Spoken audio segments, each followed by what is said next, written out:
وعلى آله الطيبين الطاهرين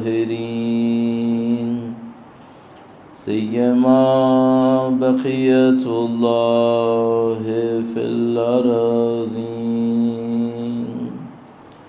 قال الله تعالى في كتابه الكريم: بسم الله الرحمن الرحيم.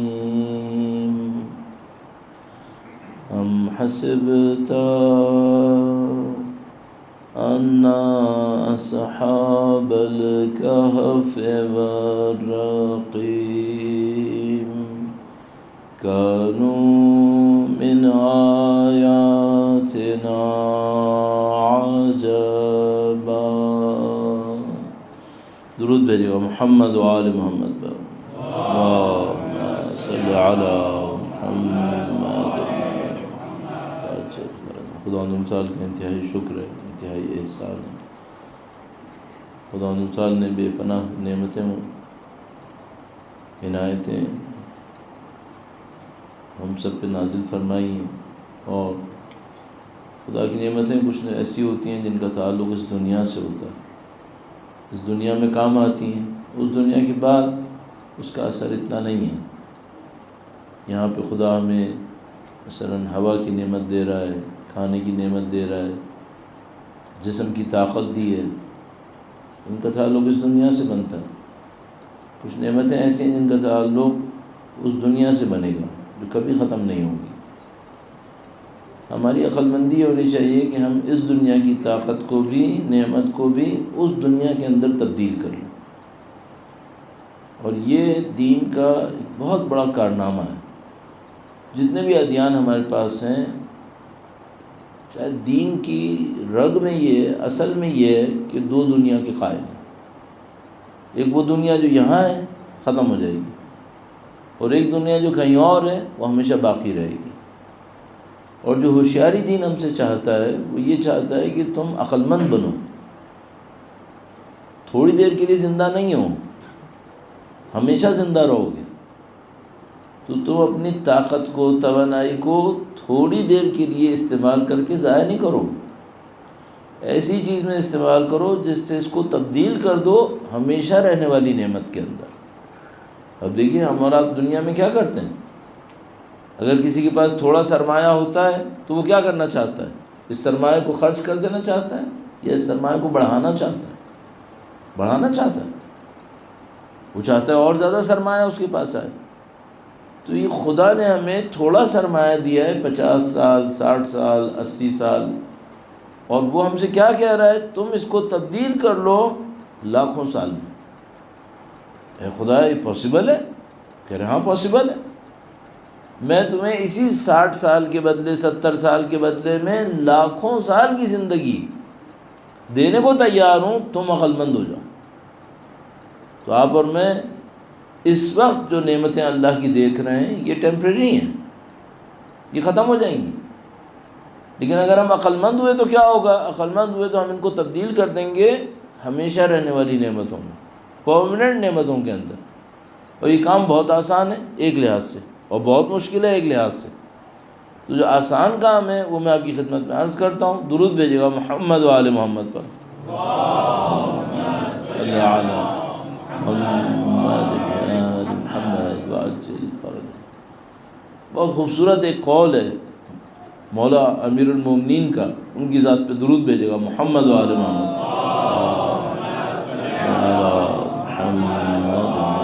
محمد وعجل فرج.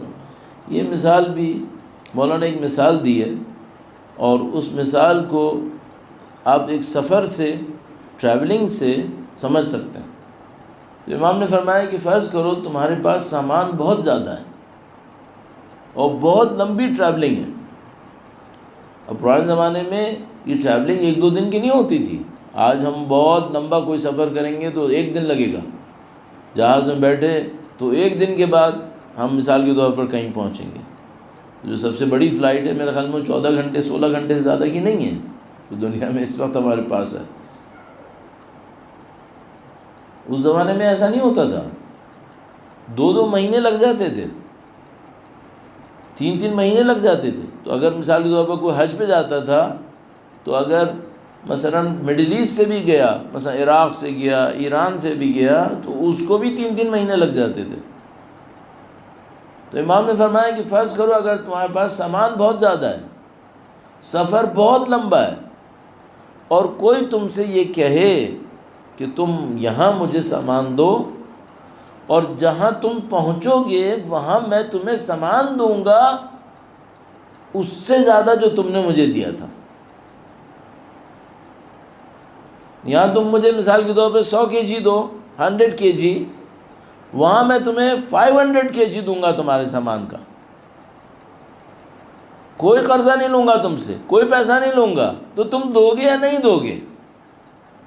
اور ضرورت تمہیں کہاں پر ہے؟ ضرورت یہاں نہیں ہے، ضرورت وہاں ہے. دو گے یا نہیں دو گے؟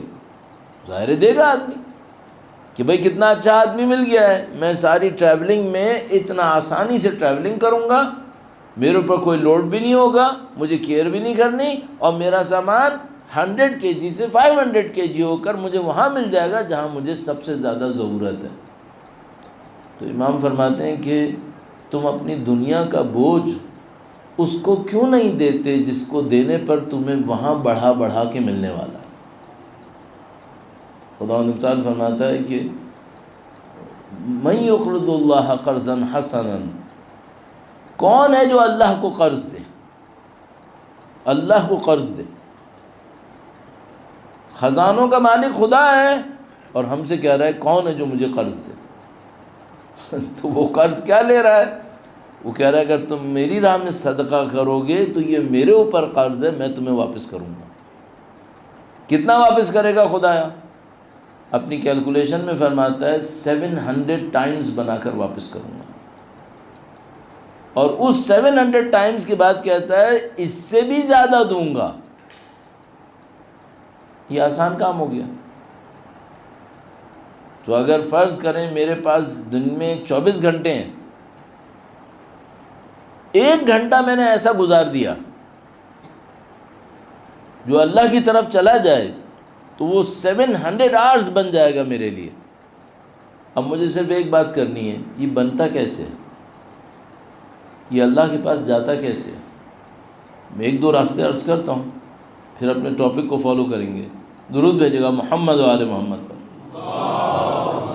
صلی علی محمد آل محمد وعجل فرج. ایک کوئی بہت بڑے عالم تھے، وہ اپنے ٹائم کے بہت کیئر کرتے تھے، تو اس کو ویسٹ نہیں ہونے دیتے تھے. ہم لوگ ویسٹ کرتے ہیں، موبائل ہاتھ میں پکڑ لیتے ہیں، پھر تو اللہ ہی جانتا ہے کیا ہونے والا ہے. بہت کیئرفل تھے، ٹائم کا اپنا خیال کرتے تھے. تو ایک آدمی نے مجھ سے پوچھا کہ آپ اپنے ٹائم کا بہت خیال کرتے ہیں، ہر چیز میں آپ کوئی نہ کوئی کام کرتے ہیں. تو مثلا وہ کبھی دعا پڑھ رہے ہوتے تھے، کبھی کوئی ذکر کر رہے ہوتے تھے، کبھی کچھ پڑھا رہے ہوتے تھے، کبھی کچھ پڑھ رہے ہوتے تھے. تو اس نے ایک عجیب سوال کیا. اب دیکھو میں نے یہ کہا نا کہ اگر میں 1 گھنٹہ اپنا اللہ کی طرف بھیج دوں 700 آورز بن جائے گا، تو میں کیا کروں 1 گھنٹہ؟ تو ابھی آپ کے ذہن میں میرے ذہن میں کیا آئے گا؟ دعا پڑھو، قرآن پڑھو، نماز پڑھو. اس سے چلا جائے گا؟ ہاں بالکل چلا جائے گا. اس سے بہتر ہو سکتا ہے؟ ہاں اس سے بہتر ہو سکتا ہے، ہاں اس سے بہتر ہو سکتا ہے. تو اس عالم سے کسی نے پوچھا کہ عجیب سوال کیا. اس نے کہا کہ اگر آپ کو یہ پتہ ہو کہ آپ 1 گھنٹے میں مرنے والے ہیں، اگر آپ کو یہ پتہ چل جائے کہ آپ 1 گھنٹے میں مرنے والے ہیں، تو آپ اس 1 گھنٹے میں کیا کریں گے؟ صحیح ہے. تو مثلا میرا جیسا آدمی ہوگا تو کہے گا بھائی توبہ کروں گا، میں نے اتنے ڈھیر سارے گناہ کیے ہیں. ممکن ہے کوئی یہ کہے کہ مثلا میں سورہ یاسین پڑھوں گا، قرآن پڑھوں گا. کوئی کچھ اور کہے. انہوں نے عجیب جواب دیا. انہوں نے کہا کہ میں باہر جا کر دیکھوں گا، اگر کسی کو میری مدد کی ضرورت ہے تو میں اس کو کام آؤں گا، کیونکہ دنیا میں اس سے بڑھ کر کوئی عبادت نہیں ہے. اللہ اکبر. اگر کوئی شخص اپنی زندگی میں طے کر لے کہ میں نے دوسروں کے کام آنا ہے، اس کا مطلب کیا ہے؟ اس نے اپنی لائف اللہ کو دے دی ہے، اپنی لائف اللہ کو دے دی ہے، اس کے کام آنے والا خدا ہے، اس دنیا میں بھی آخرت میں بھی۔ اب اگر میرا جیسا انسان ہے، میرے اندر اتنی ہمت نہیں ہے، تو میں اس کو بھی لیولز میں تقسیم کرتا ہوں، اس کے بھی لیولز بنا لیتا ہوں۔ ایک لیول کیا ہے؟ ایک تو ٹاپ لیول ہے، وہ کیا ہے؟ میں زندگی گزاروں گا ہمیشہ اس کام کے لیے کہ میں کسی کے کام آ جاؤں، یہ بہت بڑی بات ہے۔ لیسٹ کیا ہے؟ کم سے کم کیا ہے؟ کم سے کم کام یہ ہے زندگی گزارو کہ کسی کو نقصان نہ پہنچاؤ۔ کم سے کم کام یہ کر لو کہ بھئی بہت اچھا کیا تھا؟ بہت اچھا تھا زندگی گزارو دوسروں کے کام آ جاؤ، چلو ٹھیک ہے، میں ایسا نہیں ہوں، میں کمزور انسان ہوں، میں دوسروں کے کام نہیں آ رہا، کام نہیں آ رہا ہے، کم سے کم ایک کام کرو، دوسرے کو نقصان نہیں پہنچاؤ، نقصان نہیں پہنچاؤ۔ تو یہ زندگی گزارنے کا ایک فارمولہ آپ کے ہاتھ میں آ گیا۔ سب سے پہلی کوشش کیا کرو؟ کوئی کام ایسا نہ کرو جس سے کسی بے گناہ کو نقصان ہو جائے، کوئی مارا جائے میرے ہاتھوں، کسی کا نقصان میرے ہاتھوں ہو جائے۔ اب یہ باتیں جو میں آپ سے کہہ رہا ہوں نا، یہ آپ سنتے ہی کہیں گے آپ میں سے کچھ لوگ کہ مولانا ہم نے کبھی کسی کو نقصان نہیں پہنچایا۔ کاش اتنا آسان ہوتا، کاش یہ اتنا آسان ہوتا۔ بعض اوقات ہم کسی کو نقصان نہیں پہنچاتے، لیکن ایسے سسٹم میں بیٹھے ہوئے ہوتے ہیں جس میں کچھ لوگ کچل رہے ہوتے ہیں۔ ہم بعض اوقات ڈائریکٹلی کسی کو نقصان نہیں پہنچاتے، میں نے کسی کے پیٹ میں خنجر نہیں مارا، میں نے کسی کی گردن پہ چاقو نہیں چلایا، لیکن کسی ایسے سسٹم سے میں نے بینیفٹ لیا ہے جس سے لاکھوں لوگ بھوکے مرے ہیں۔ اس کا اثر میرے اوپر آئے گا یا نہیں آئے گا؟ یہ بھی جواب دینا ہے، یہ بھی جواب دینا ہے۔ فائزان محترم، بہت سوچ سمجھ کے کام کرنا پڑے گا۔ بس پہلا ٹاسک کیا ہے؟ پہلا ٹاسک ہے ہماری زندگی کی کسی کو نقصان نہ پہنچے، اور دوسرا اس سے بڑھ کر کیا ہے؟ اس سے بڑھ کر یہ ہے کہ ہماری زندگی سے لوگوں کو فائدہ پہنچے۔ اور میں نے عرض کیا یہ بہت ہوشیاری کا کام ہے۔ دیکھو بعض اوقات شیطان بڑے عجیب طریقے سے دھوکہ دیتا ہے۔ بس اس کے بعد مجھے ٹاپک پہ بھی آنا ہے۔ درود بھیجیں محمد و آل محمد پر، صلی علی محمد آل محمد وعجل فرج۔ پاکستان میں ایک دفعہ کسی ایک یونیورسٹی کی اسٹوڈنٹ نے مجھ سے کانٹیکٹ کیا اور مجھ سے کہا کہ مجھے فیس میں کنسیشن دے دو، فیس میں ہیلپ کرو۔ فیس پے کرنی تھی یونیورسٹی کی سیمسٹر کی، تو کہا مجھے ہیلپ کرو۔ تو میں نے اس سے پوچھا کہ کس یونیورسٹی میں؟ اس نے ایک یونیورسٹی کا نام لیا، ابھی شاید پتہ نہیں چل بھی نہیں رہی ہے یا نہیں۔ تو اس نے یونیورسٹی کا نام لیا۔ میں نے کہا اس کا جو بنانے والا ہے وہ تو ویلفیئر کے کاموں میں بہت آگے ہے۔ اس زمانے میں ایک فلڈ آیا تھا پاکستان میں، تو اس نے فلڈ میں کوئی بہت بڑا ڈونیشن دیا تھا، بڑے بڑے جرنلسٹ، ٹی وی اور اس کو بلا کر اس نے ایک پروگرام کیا تھا، اس میں بڑا ڈونیشن دیا تھا۔ تو میں نے اس سے کہا کہ وہ تو چیریٹی کا بہت ماہر ہے، تم جاؤ اس کے پاس، اس سے بات کرو کہ بھائی تمہارے پاس نیڈ ہے، تم نہیں پے کر سکتی، تو وہ تم کو کنسیشن دے گا۔ تو اس نے یہ کہا کہ مولانا جو آدمی ٹی وی کے سامنے کھڑے ہو کر چیریٹی کرتا ہے وہ کمرے کے اندر 1 روپیہ نہیں دیتا ہے، وہ جو دیا وہ ٹی وی کے لیے دیا تھا، انسانوں کی مدد کے لیے نہیں دیا تھا۔ کمرے میں اگر جا کے اس سے مانگوں تو وہ پھر وہاں تو ٹی وی نہیں ہے، وہاں کیوں دے گا وہ؟ اچھا اب ایک آدمی کیا کرتا ہے، اس کا مطلب ہے کیا ہو کیا رہا ہے؟ ہو یہ رہا ہے کہ لاکھ چوری کرتا ہے، 2 روپے فنڈ کر دیتا ہے۔ یہ کام آئے گا؟ یہ کام نہیں آئے گا۔ اگر کسی کو واقعاً اللہ کی راہ میں کام کرنا ہے، سب سے پہلے اس کو یہ دیکھنا پڑے گا میں کسی کا نقصان تو نہیں کر رہا، پہلے اس کو صحیح کرو۔ لہذا میں نے آپ کی خدمت میں عرض کیا دوسرا اسٹیج بعد کا ہے، پہلا اسٹیج کیا ہے؟ پہلا اسٹیج یہ دیکھو نقصان تو نہیں پہنچا رہا۔ ہم لوگ کیا کرتے ہیں اپنی زندگی میں، نعوذ باللہ تعالی، وہ یہ کہ ہم لوگ بعض اوقات اپنی بڑی بڑی فیگرز کو دکھا کر اپنے آپ کو سیٹسفائی کر لیتے ہیں. میں نے دیا نا اتنا، میں نے یہ کیا نا، میں نے وہ جو اصل میں تھا وہ کیا تھا، اس کو کیوں نہیں پوچھ رہا میں. تو عزیزان محترم، یہ بہت کرٹیکل ٹاپک ہے، یہ بہت امپورٹنٹ ٹاپک ہے. وہی کہ ہماری ذات سے کسی کو نقصان نہ پہنچے، پہلے یہ طے کر لو، اس کے بعد فائدہ پہنچانے کی سوچنا. انشاءاللہ خدا ہم سب کو اس دنیا کے اندر سرخروئی کامیابی نصیب فرمائے انشاءاللہ تعالی. درود بھیجیں محمد و آل محمد.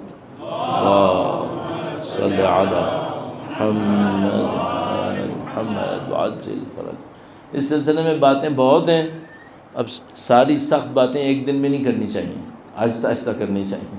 تو ابھی میں نے آج تھوڑا سا ایک جھٹکا دیا ہے، پھر میں آگے آہستہ آہستہ بتاؤں گا، عرض کروں گا. ٹاپک پہ آتے ہیں. ہمارا ٹاپک کیا ہے؟ ہمارا ٹاپک یہ ہے دین پر عمل کرنے میں چیلنجز کیا ہے. دور جدید میں، عصر حاضر میں، ماڈرن ٹائمز کے اندر اگر میں دین پر پریکٹس کرنا چاہتا ہوں، چیلنجز کیا ہیں؟ اچھا، جب کوئی ہمیں ایسے ٹاپک دیتا ہے تو وہ اپنے ذہن سے سوچ رہا ہوتا ہے. تو اپنے ذہن سے سوچ رہا ہوگا، یس کسی نے سوچا ہوگا کہ اب میں بتاؤں گا چیلنج ہے موبائل فون. چیلنج ہے مثال کے طور پر ہالی ووڈ، بالی ووڈ، یہ چیلنج ہے. وہ کوئی سمجھ رہا ہوگا کہ میں یہ چیلنج بولوں گا، صحیح ہے، نہیں میں اتنا سادہ کام نہیں کروں گا. کیوں؟ یہ سب چیلنج کا ایک پارٹ ہے. سب سے امپورٹنٹ کام کیا ہے؟ سب سے امپورٹنٹ یہ چیلنج کا سسٹم سیکھو. پہلے سسٹم کی انڈرسٹینڈنگ ڈیولپ کرو. اگر آپ نے سسٹم کی انڈرسٹینڈنگ ڈیولپ کر لی تو آپ کا چھوٹا سا رائٹ اسٹیپ رائٹ ڈائریکشن میں موو کرے گا. اور اگر سسٹم سمجھ میں نہیں آیا تو آپ لڑتے رہو گے، آگے نہیں جاؤ گے. سب سے پہلے انڈرسٹینڈنگ سسٹم کی ڈیولپ کرو. کیا سسٹم مولانا؟ میں ایک سوال کروں گا اب یہاں سے، امپورٹنٹ، وہ کیا ہے؟ یہ جو خدا کا دین ہے، حضرت آدم علیہ السلام سے شروع کیا، ختمی مرتبہ محمد مصطفیٰ صلی اللہ علیہ وآلہ وسلم تک،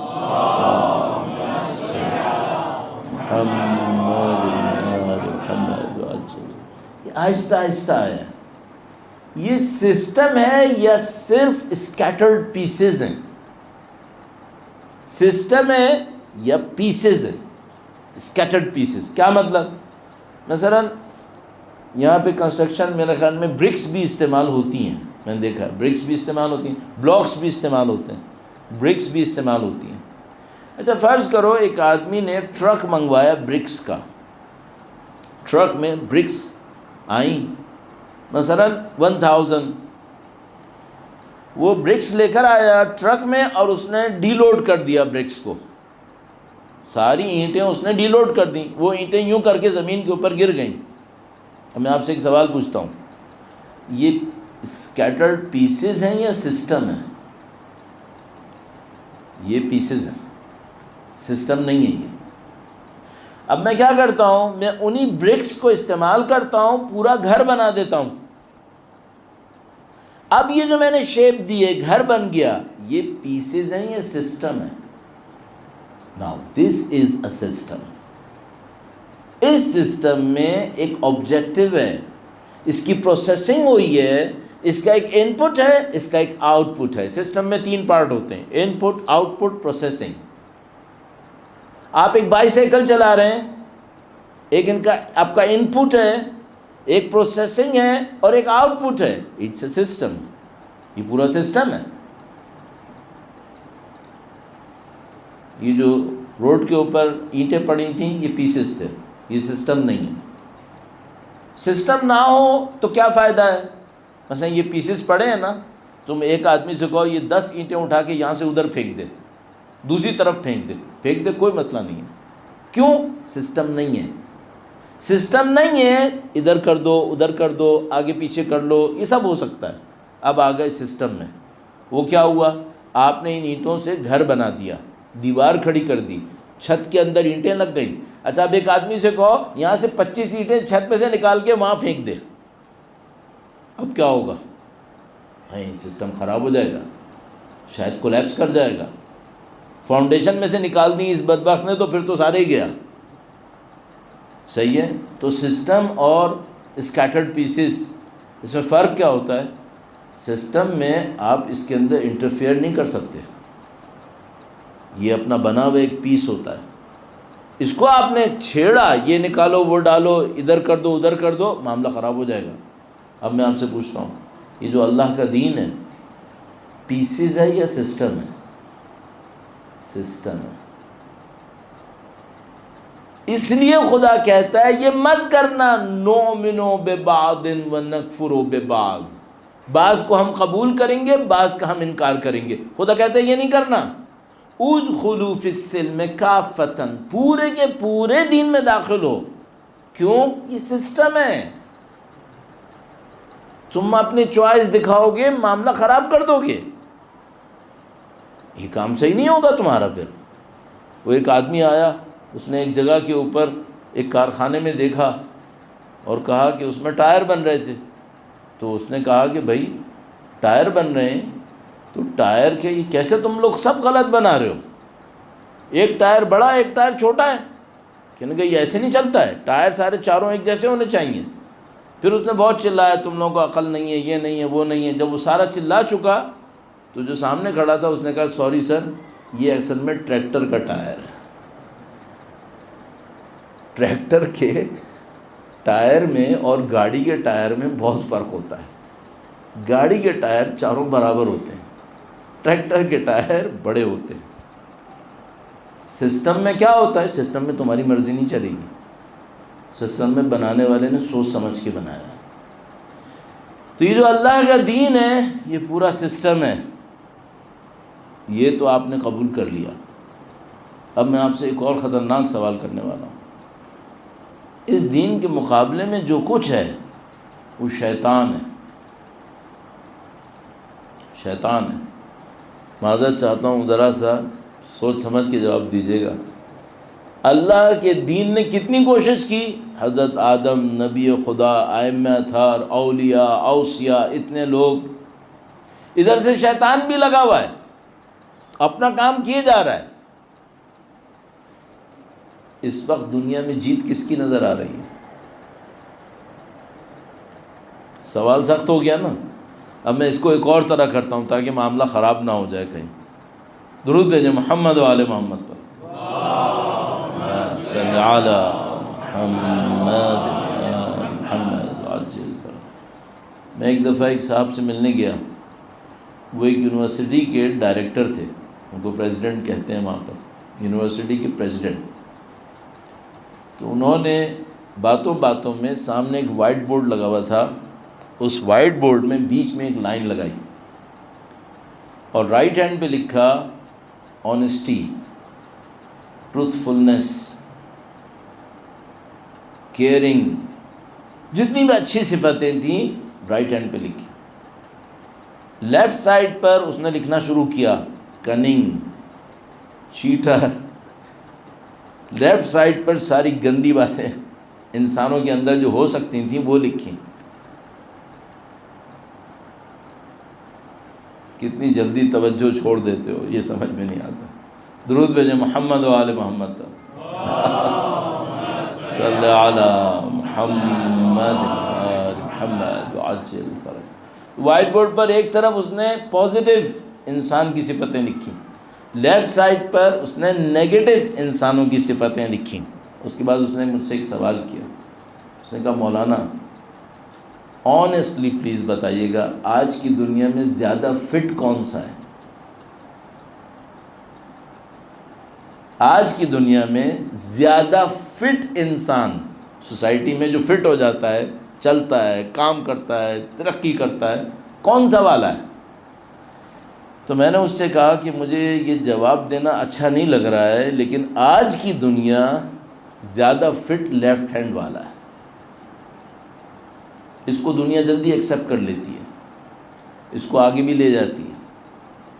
تو میں نے کہا لیکن مجھے جواب اچھا نہیں لگا. کہنے کا مولانا پرواہ نہیں کریں، میں نے یہ سوال 20 سے زیادہ ملکوں میں کیا ہے. اور کہیں پر کسی نے مجھ سے یہ نہیں کہا کہ آج کی دنیا میں زیادہ فٹ رائٹ ہینڈ والا ہے، سب نے یہی کہا ہے کہ آج کی دنیا میں زیادہ فٹ لیفٹ ہینڈ والا ہے۔ اس کا مطلب کیا ہے؟ آج کی دنیا بن گئی ہے مکاروں کی، آج کی دنیا بن گئی ہے جھوٹوں کی۔ 1,24,000 انبیاء آئے، قربانیاں دیں، اولیاء اوصیاء آئے، سب کام ہو گیا، اور کون فٹ ہو گیا؟ شیطان کے چیلے۔ وہ فٹ ہیں؟ اس وقت دنیا میں ہیرو کون ہے؟ عابد و زاہد ہیرو ہیں؟ نہیں، جا کے دیکھ لو کون ہیرو ہے، وہ زیادہ فٹ چل رہے ہیں۔ تو میں ایک بات پوچھتا ہوں، یہ جو شیطان نے جو کچھ کیا اللہ کے دین کے مقابلے میں، یہ چھوٹا کام تھا یا بڑا کام تھا؟ بہت بڑا کام تھا۔ اس کے پاس کچھ بھی نہیں تھا، پھر بھی اتنا معرکہ کر لیا اس نے۔ اب میں ایک اور سوال کرتا ہوں، یہاں تو پورا سسٹم تھا، یہ جو شیطان کا ہے یہ سسٹم ہے یا پیسز ہے؟ شیطان کا بھی سسٹم ہے، اگر اس کا بھی پورا سسٹم نہیں ہوتا نا، یہاں تک نہیں آ سکتا تھا۔ تو جو بدبخت یہاں تک آیا ہے، اس کا مطلب کیا ہے؟ یہ پورا سسٹم لے کر آیا ہے، یہ بھی پورا سسٹم لے کر آیا ہے۔ اب تمہیں اور مجھے یہ دیکھنا پڑے گا کہ بھائی وہ ہدایت کا سسٹم کہاں ہے، جس کا ایک ان پٹ ہے، پروسیسنگ ہے، ایک آؤٹ پٹ ہے، اور وہ شیطان کا سسٹم کہاں ہے، اس کا بھی ایک ان پٹ ہے، اس کی بھی ایک پروسیسنگ ہے۔ اور تمہیں اور مجھے آخر تک آتے آتے یہ طے کرنا ہے ہم نے کس سسٹم کا حصہ بننا ہے۔ جو کام کرو چوائس پہ کرو، لڑکتے پڑکتے نہیں کرو، کسی نے یہ دھکا دیا وہاں چلا گیا، کسی نے یہ دھکا دیا وہاں گیا، نہیں، سوچ سمجھ کے کرو۔ یہاں رہنا ہے وہاں رہنا ہے، یہاں رہنا ہے اس کا اپنا سسٹم ہے، وہاں رہنا ہے اس کا اپنا سسٹم ہے۔ اپنا سسٹم سلیکٹ کرو، اپنے کمپوننٹ سلیکٹ کرو، آبجیکٹیو سلیکٹ کرو، اس کے اوپر زندگی گزارو، لڑکتے پھڑکتے مت چلو، ورنہ کہیں کے بھی نہیں رہو گے، ورنہ کہیں نہیں فٹ ہوگے پھر۔ تو عزیزان محترم، یہ جو ٹاپک ہے نا ہمارے پاس، دور جدید میں دین پر عمل کے چیلنج، اس کی ڈیپتھ یہاں ہے۔ چیلنج کا مطلب کیا ہے؟ سسٹم کو آئیڈینٹیفائی کرو، یہ جو ہدایت کا سسٹم ہے یہ چل کیسے رہا ہے، اور یہ جو گمراہی کا سسٹم ہے شیطان کا، یہ کیسے چل رہا ہے۔ پھر تمہیں مجھے پتا چلے گا کہ بھائی مقابلہ ہمارا ہے کہاں پر۔ بعض اوقات ہم سمجھتے رہتے ہیں مقابلہ یہاں ہے، پتہ چلتا ہے یہاں مقابلہ نہیں ہے، مقابلہ کہیں اور ہے، اصل مقابلہ کہیں اور ہے۔ اور یہ شیطان اتنا دھوکے باز ہے، یہ بعض اوقات ہمیں یہ کہتا رہتا ہے اصلی جنگ یہاں ہے، یہاں تم یہاں لگے رہو گے وہ اصلی مارکا جیت جائے گا۔ پوری دنیا میں یہی ہوتا ہے، دیکھو نا، یہ جو آرمی کی جو بیٹلز ہوتی ہیں ان میں ہمیشہ یہ ہوتا ہے کہ جو دو آرمیز کھڑی ہوتی ہیں تو فالس فرنٹ کریٹ کیا جاتا ہے، مثلا اصلی جنگ یہاں ہونی ہے، یہ والی فوج جائے گی وہاں پہ جا کے ایک چھوٹا سا حملہ کرے گی تاکہ اس کو ڈسٹریکٹ کرے، پھر یہاں سے گھس جائیں گے اندر۔ شیطان بھی یہی کرتا ہے، فالس فرنٹ کریٹ کرتا ہے، آپ وہاں لگے رہو گے، اصل مارکا وہ کام کر چکا۔ تو اب ہم نے یہ کرنا ہے، پورے سسٹم کو آئیڈینٹیفائی کرنے کی کوشش کرتے ہیں، اور اس کے اندر اپنے آپ کو سمجھنے کی کوشش کرتے ہیں ہم اس سسٹم میں کہاں کھڑے، تب ہمیں پتہ چلے گا ہمارا اصلی چیلنج ہے کہاں پر۔ درود بھیجیں محمد و آل محمد پر، صلی علی محمد آل محمد وعجل فرج۔ عزیزان محترم، جو ہمیں سمجھ میں آتا ہے، ہمارے 3 اصلی محاذ ہیں، فرنٹس، 3 اصلی فرنٹس ہیں جن کے اوپر کام چلے گا، اور ان 3 کا جو نیٹ رزلٹ ہوگا، باٹم لائن میں جا کے نیٹ رزلٹ وہ بتائے گا کہ ہم ہدایت پہ ہیں یا ہدایت پہ نہیں ہیں، ہم نے چیلنج کو پورا کر لیا یا نعوذ باللہ تعالی ہم کامیاب نہیں ہو سکے۔ پہلا معرکہ، پہلا معرکہ کہیں باہر نہیں ہے، پہلا معرکہ ہمارے اندر ہے۔ اس معرکے کا نام کیا ہے؟ فرنٹ کیا ہے؟ اس فرنٹ کا نام ہے نفس۔ یہ پہلا معرکہ ہے، یہاں پہ اصلی جنگ ہو رہی ہے۔ اگر کسی نے جنگ جیتنی ہے، باہر نہیں جیتے گا، پہلے اندر جیتے گا۔ لا یغیر ما بقوم حتی یغیروا ما بانفسہم، ان اللہ کبھی کسی قوم کی حالت تبدیل نہیں کرتا جب تک وہ اپنے انفس کی حالت تبدیل نہیں کرتے۔ اگر آپ نے جنگ جیتنی ہے، اپنے نفس کی جنگ جیتو۔ یہاں پہ اگر آپ جنگ جیتتے ہیں، آگے آپ جنگ جیتیں گے۔ اب میں اس کو اور فلسفیکل نہ کروں، اس کو بالکل سادہ زبان میں کہتے ہیں۔ جب خدا نے ہمیں خلق کیا تو اس نے فرشتوں کو یہ بتایا کہ بھئی میں نے ایک بہت ڈگنیفائڈ کریشن خلق کی ہے۔ خدا نے جب اس کی ڈگنیٹی کو بتایا کہ یہ بہت اچھی مخلوق ہے، سپیریئر مخلوق ہے، تو سب سے بڑی ڈگنیٹی کیا بتائی؟ ایک اس نے بتایا ہمارا اسٹیٹس، وہ کیا ہے؟ انی جاعل فی الارض خلیفہ، میں اپنا جانشین بنا رہا ہوں۔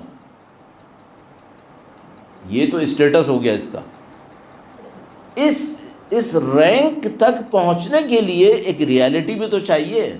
بھائی جب آپ کہتے ہیں یہ فوج کے اندر مثال کے طور پر لیفٹیننٹ کرنل ہے، جنرل ہے، جو کچھ بھی ہے، تو یہ رینک ہوتا ہے۔ اس رینک کے پیچھے ایک ریالٹی ہوتی ہے، اسکل ہوتی ہے۔ آپ کا رینک کیا ہے؟ آپ کا رینک یہ آپ اللہ کی جانشین ہیں۔ کیوں ہیں؟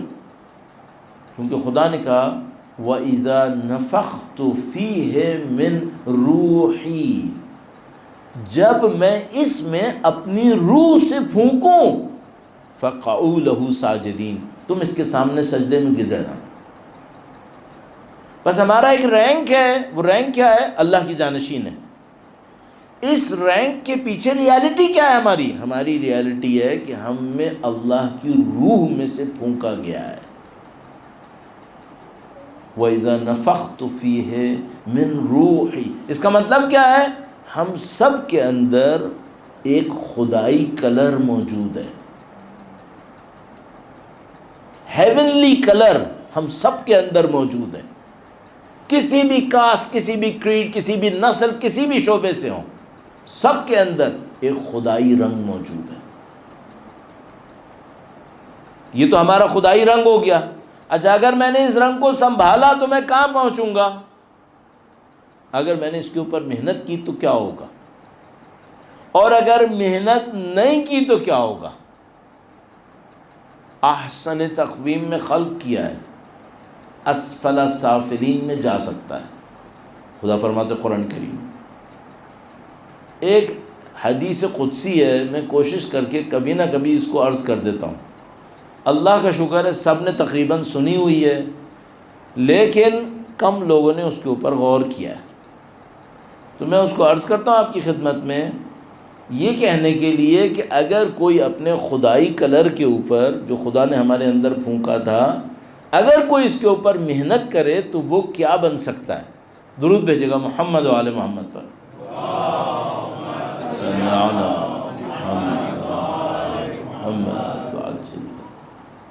ہمارے اندر ایک ہیونلی انفلوئنس ہے، کم از کم اللہ کی روح میں سے ایک اثر ہمارے اوپر ہے۔ اگر میں نے اس کے اوپر محنت کی تو کیا ہوگا؟ حدیث قدسی جو خدا نبی سے ڈائریکٹ خطاب کرتا ہے وداؤٹ میڈیم آف حضرت جبرائیل، عبدی اطیعنی اجعلک مثلی، اے میرے بندے تو میری اطاعت کر، میں تجھے اپنا جیسا بنا دوں گا۔ اپنا جیسا بنا دوں گا کیا مطلب؟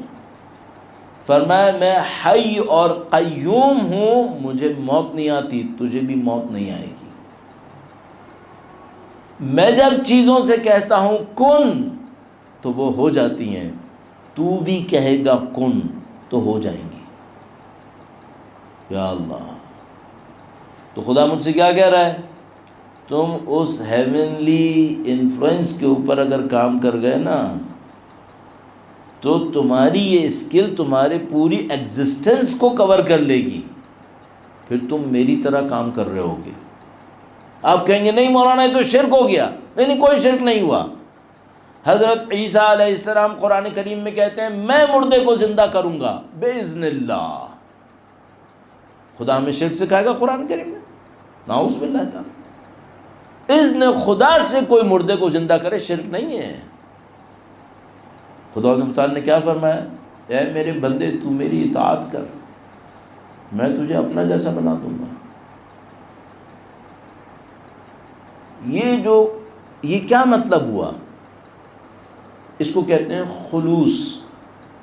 اگر کوئی شخص صرف خدا کے لیے کام کرے تو خدا اس کو اپنی صفتوں میں سے دیتا ہے۔ یہ جو عبد مخلص ہے خدا اس کو صراط مستقیم پہ پہنچا دیتا ہے۔ یہ صراط مستقیم ہے، اور اس صراط کے اندر خدا ہی خدا ہے، اس صراط میں خدا ہی خدا ہے۔ خدا نے متعال کا وعدہ یہ ہے کہ اگر کوئی بندہ صرف میرے لیے محنت کرے، میرے لیے زندگی گزارے، میں اس کو صراط مستقیم پہ لاؤں گا، اور اگر وہ صراط مستقیم پر آ گیا تو کیا ہوگا؟ عبدی اطعنی اجعلک مثلی، اپنا جیسا بنا دوں گا۔ تو اب اس کا مطلب ہے، یہ تو میں نے پھیلا دی بات سادہ لفظوں میں۔ کام کیا کرنا ہے؟ کام یہ کرنا ہے تمہارے اور میرے اندر خدا کا ایک اثر ہے۔ وہ خدا کا اثر کیا کرتا ہے؟ میں آپ سے ایک سوال پوچھوں گا، خدا کی، برا نہ لگے آپ کو، معذرت چاہتا ہوں، خدا سچا ہے نعوذ باللہ یا کچھ اور ہے؟ سچا ہے تو مجھے کیسا ہونا چاہیے؟ سچا ہونا چاہیے۔ خدا رحیم ہے تو مجھے کیسا ہونا چاہیے؟ رحم دل ہونا چاہیے۔ خدا سخی ہے، مجھے کیسا ہونا چاہیے؟ سخی ہونا چاہیے۔ خدا علیم ہے، مجھے بھی علم والا ہونا چاہیے۔ صحیح ہے؟ آپ اپنے اندر خدا کے رنگ کو بڑھاتے رہو، خدا کی صفتیں آپ کے اندر آتی رہیں گی، وہی خدا کی چیزیں آپ کے اندر آنا شروع ہو جائیں گی۔ شرک ہوگا یا نہیں ہوگا؟ نہیں، قطعاً شرک نہیں ہوگا، کیونکہ خدا نے دیا ہے، خدا کی مرضی سے۔ یہ ہو گیا اصلی کام۔ اب اس نفس کو اگر نہیں سنبھالا تو کیا ہوگا؟ نہیں سنبھالا تو یہاں پر ایک آدمی قبضہ کرنے کے لیے گھسے گا۔ اگر کسی کے دل میں خدا نہیں ہوتا تو کیا ہوتا ہے؟ دیکھو دنیا کے اندر صرف دو طاقتیں ہیں، یا خدا کی طاقت ہے یا شیطان کی طاقت ہے۔ اگر کوئی خدا کے راستے پہ نہیں ہوا تو دل میں کیا ہوگا؟ اس کا مطلب ہے شیطان اس خالی گھر پہ قبضہ کرے گا۔ اچھا، کیا شیطان کسی کی روح پہ قبضہ کر سکتا ہے؟ ہاں۔ اس سے زیادہ آپ کا وقت نہیں لوں گا، کل انشاءاللہ اس کی باقی دو حصے عرض کروں گا۔ نہج البلاغہ میں مجھے جو ابھی یاد آ رہا ہے خطبہ نمبر 6 ہے، کل اور دیکھ لوں گا، بعض اوقات نمبر میرے ذہن سے نکل جاتا ہے، لیکن مجھے یاد آ رہا ہے شاید خطبہ نمبر 6 تھا، کل میں اور دیکھ کے بتاؤں گا۔ اس میں مولا نے فرمایا ہے بعض لوگ اتنا شیطان کے راستے پہ چلتے ہیں کہ شیطان ان کے سینوں میں انڈے اور بچے دے دیتا ہے۔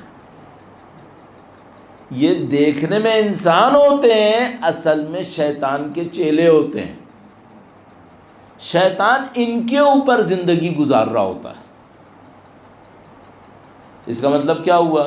ابھی پہلے اسٹیج میں ہی ہے۔ پہلے اسٹیج میں یہ میری ایگزسٹنس ہے، اس میں جو باڈی ہے اس کی زیادہ ویلیو نہیں ہے، یہ کچھ عرصے کے بعد مٹی کے نیچے جانی ہے، لیکن جس کی ویلیو ہے وہ نفس ہے، اور وہ جو نفس ہے یہ خدا کی طرف سے ایک بلیسنگ ہے۔ اگر میں نے اس بلیسنگ کو سنبھالا، اس کے اوپر محنت کی، اس کو پیوریفائی کیا، اس کی کیئر کی، میں خدائی کلر میں آ جاؤں گا، میں خدائی کلر میں آ جاؤں گا۔ اور اگر خدا نہ کرے میں نے ایک کام نہیں کیا اور اس نفس کو نفس لوامہ سے امارہ میں تبدیل کر دیا، برائی کی طرف چلا گیا، تو ایک ٹائم آئے گا کہ میرے اس نفس کے اوپر شیطان کی جنریشنز پل رہی ہوں گی۔ میں ہوں گا انسان، لیکن شیطان کی نسل میرے اوپر پل رہی ہوگی، نعوذ باللہ تعالی۔ صحیح ہے. اب یہ معرکہ کہاں پر ہو رہا ہے؟ اندر ہو رہا ہے. یہ دن رات چل رہا ہے، نان اسٹاپ 24/7. وہ کیا معرکہ ہے؟ یہاں اندر اللہ ہوگا یا شیطان ہوگا. یہ 24/7 جنگ ہے جو اندر چلتی رہتی ہے. اب اگر آپ نے کہا بھائی دین پر عمل کرنے کے چیلنجز کہاں پر ہیں، پہلا چیلنج تمہارے اندر ہے، اس کو جا کے دیکھو. تو اس کے اوپر انشاءاللہ کل اور بات کریں گے کہ بھائی یہ چیلنج کیا ہے، پھر اگلا چیلنج، اور اس کے بعد تیسرا چیلنج.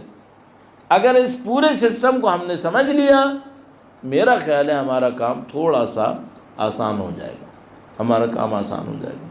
اب وہ آپ کہیں گے بھائی وہ موبائل کا کیا ہوا، پھر ہالی ووڈ بالی ووڈ کیا ہوا، وہ بعد میں آئے گا.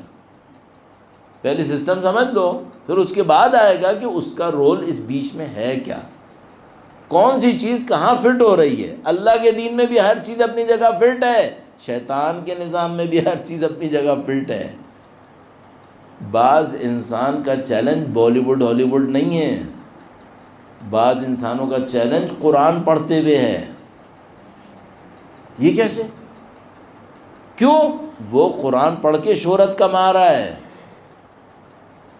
اس کا چیلنج ہالی ووڈ بالی ووڈ نہیں ہے، اس کا چیلنج یہ ہے کہ جب یہ قرآن پڑھے گا تو خدا کے لیے پڑھے گا یا اللہ یا شیطان کے لیے پڑھے گا. ہر ایک کا چیلنج کہیں اور ہے. پہلے سسٹم سمجھ لو، اس میں اپنا چیلنج بھی نظر آ جائے گا. ایک آدمی کا چیلنج یہ ہوتا ہے 100 روپے ڈونیشن کرے گا یا نہیں کرے گا. ایک آدمی 1 کروڑ بھی ڈونیشن کرے نا، یہ چیلنج نہیں ہوتا. چیلنج کیا ہوتا ہے اس کے لیے؟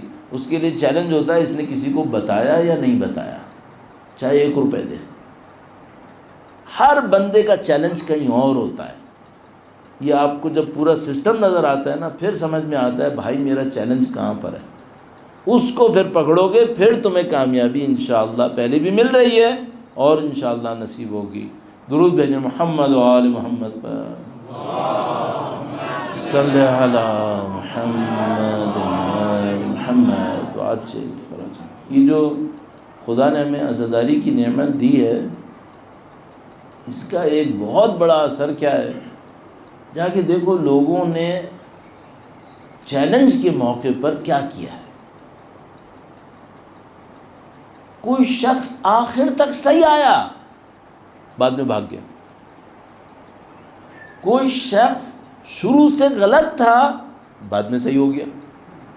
کل ہم نے عرض کیا حضرت حور صبح عاشور تک موسٹ پروبیبلی غلط کیمپ میں تھے، بعد میں اٹھ کے یہاں آ گئے. یہ کیسے ہوتا ہے؟ ابھی میرا دل چاہ رہا ہے کہ میں آپ کو اور عرض کروں کہ جب امام تشریف لائیں گے تب بھی ایک دن ایسا آئے گا، امام کے ساتھ والے سفیانی کے ساتھ چلے جائیں گے، سفیانی کے ساتھ والے امام کے پاس آ جائیں گے. اس کا مطلب یہ آخری دن تک اپنی موت کے یقین نہیں کرنا کہ میرا معاملہ صحیح ہو گیا. اس کو کنٹرول میں رکھنا ہے. آخری لمحے تک، آخری سانس تک معاملہ کبھی بھی خراب ہو سکتا ہے.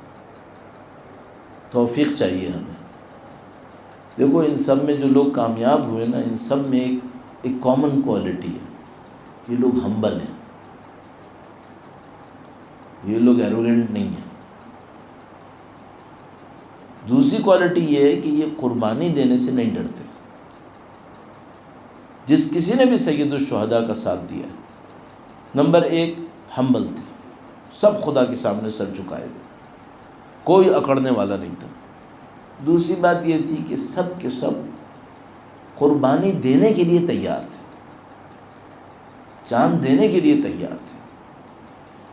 سید الشہداء نے عاشور کے دن جب پہلا حملہ کیا، بہت تفصیلات ہیں، کبھی موقع ملا تو آپ کی خدمت میں عرض کروں گا. پہلا حملہ کیا تو 40 کے قریب امام کے صحابی شہید ہو گئے. تھوڑا سا لشکر تھا، 40 لوگ شہید ہو گئے.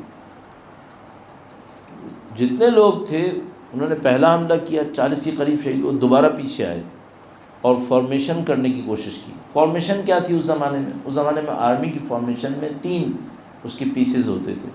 ایک قلب ہوتا تھا سینٹر، ایک میسرہ، اور ایک میسرہ الٹے ہاتھ، میمنہ سیدھے ہاتھ. تو تو یہ فارمیشن اس طرح سے چلتی تھی.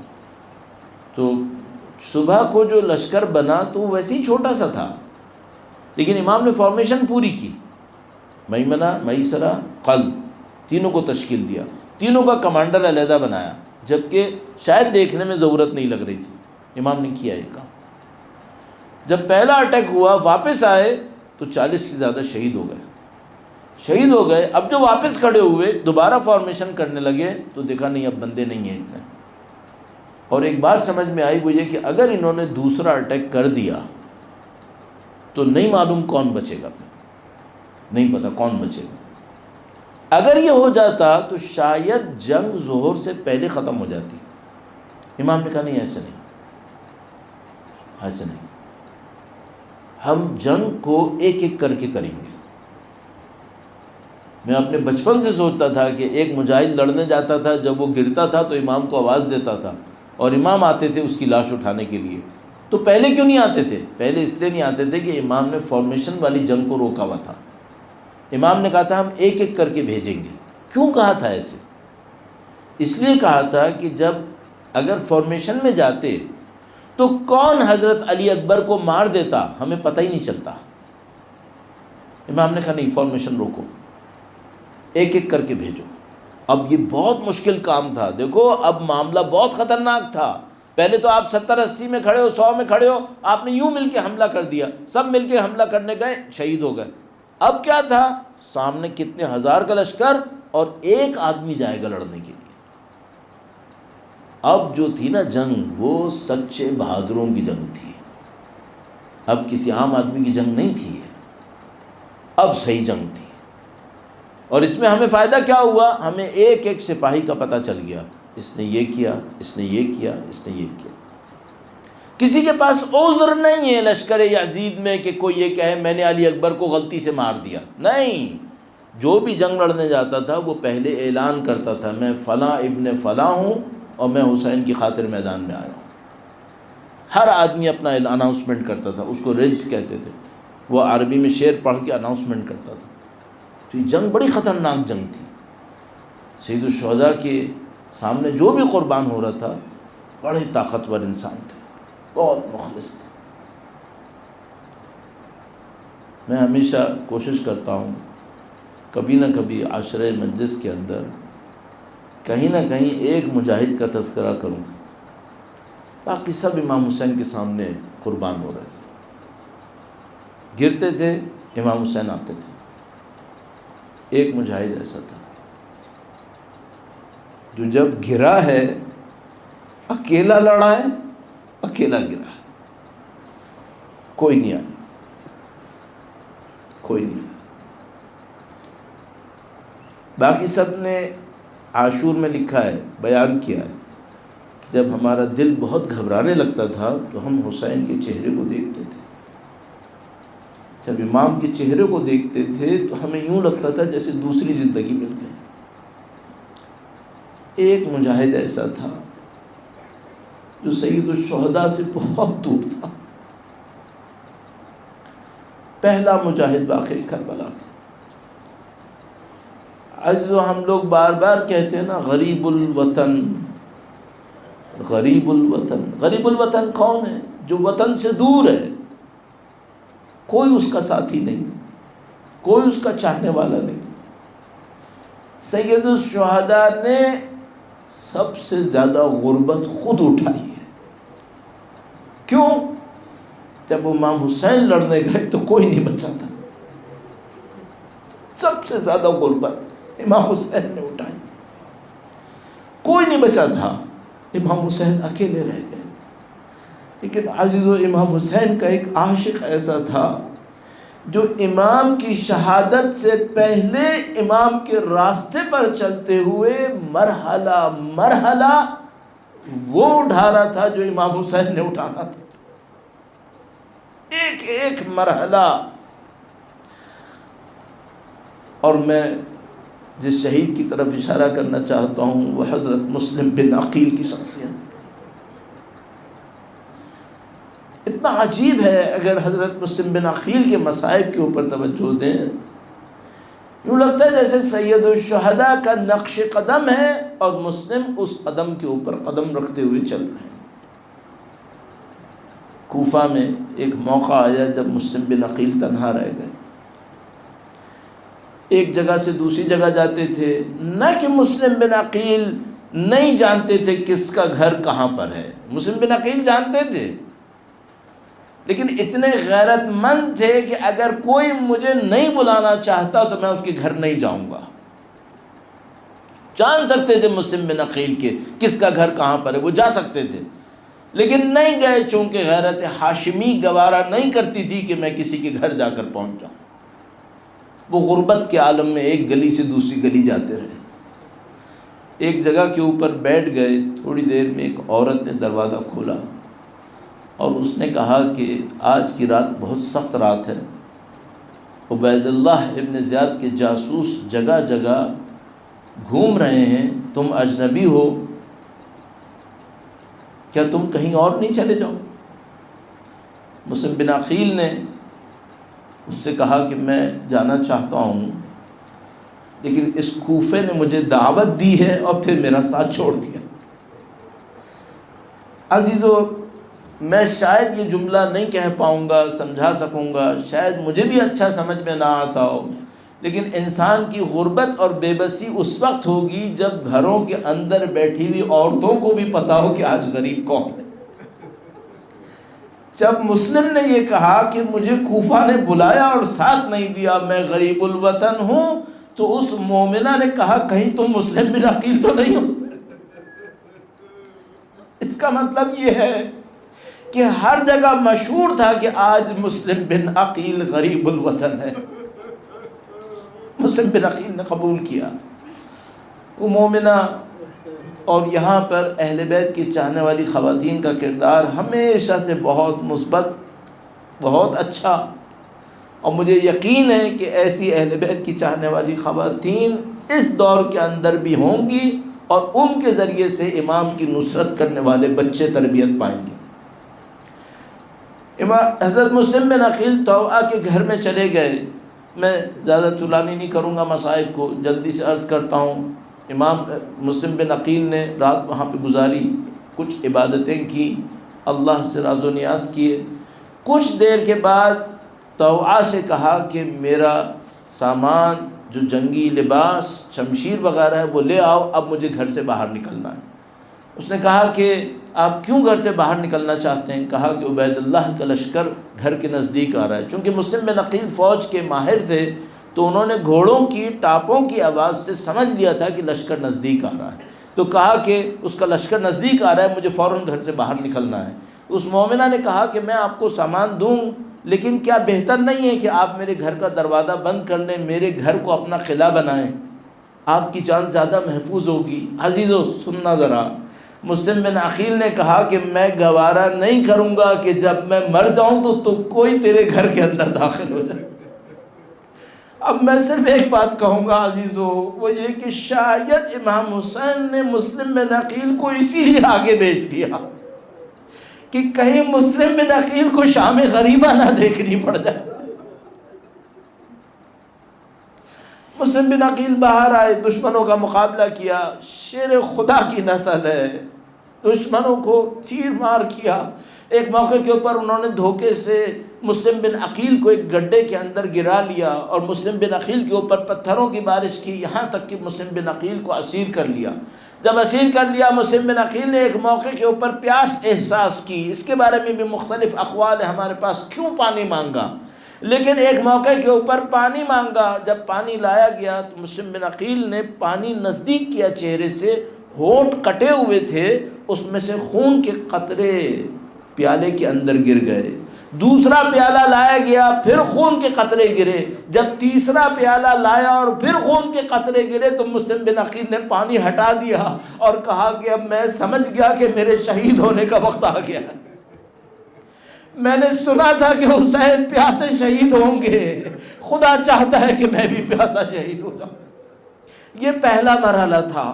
اہل بیت اطہار علیہم السلام کے عشق کا پہلا مرحلہ۔ دوسرا مرحلہ شروع ہوا جب دارالامارہ میں پہنچے، کہا امیر کو سلام کرو۔ مسلم بن عقیل نے کہا حسین کے سوا میرا کوئی امیر نہیں ہے، میں صرف حسین کو اپنا امیر مانتا ہوں۔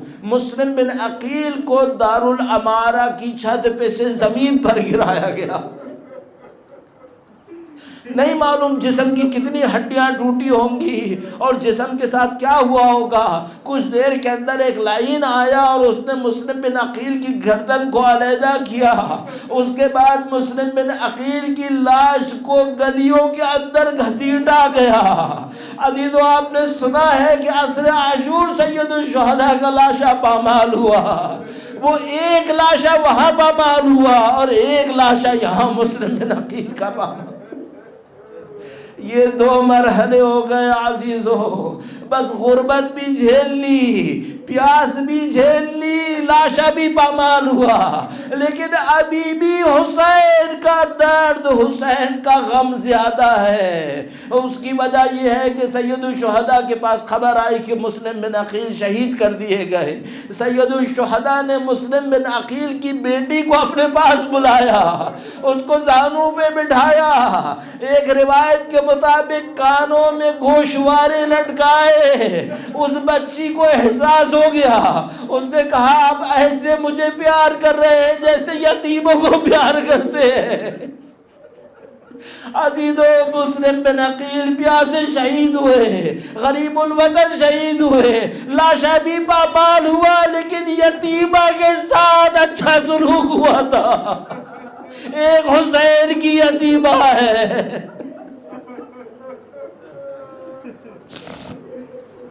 لعنت اللہ علی القوم الظالمین وسیعلم الذین ظلموا ای منقلب ینقلبون۔ پروردگار پرچم سید الشہداء کو دنیا کے کونے کونے تک پہنچانے کی سعادت نصیب فرما۔ اے پاک پروردگار، اس عزاداری کو اپنی درگاہ میں قبول فرما۔ اس عزاداری کے صدقے میں قیامت تک ہماری تمام نسلوں کو دین، قرآن و اہل بیت کے چاہنے والوں وفاداروں میں قرار فرما۔ اہل بیت کے وارث کی خدمت کی سعادت نصیب فرما، اس راہ میں شہادت نصیب فرما۔ ماتم حسین۔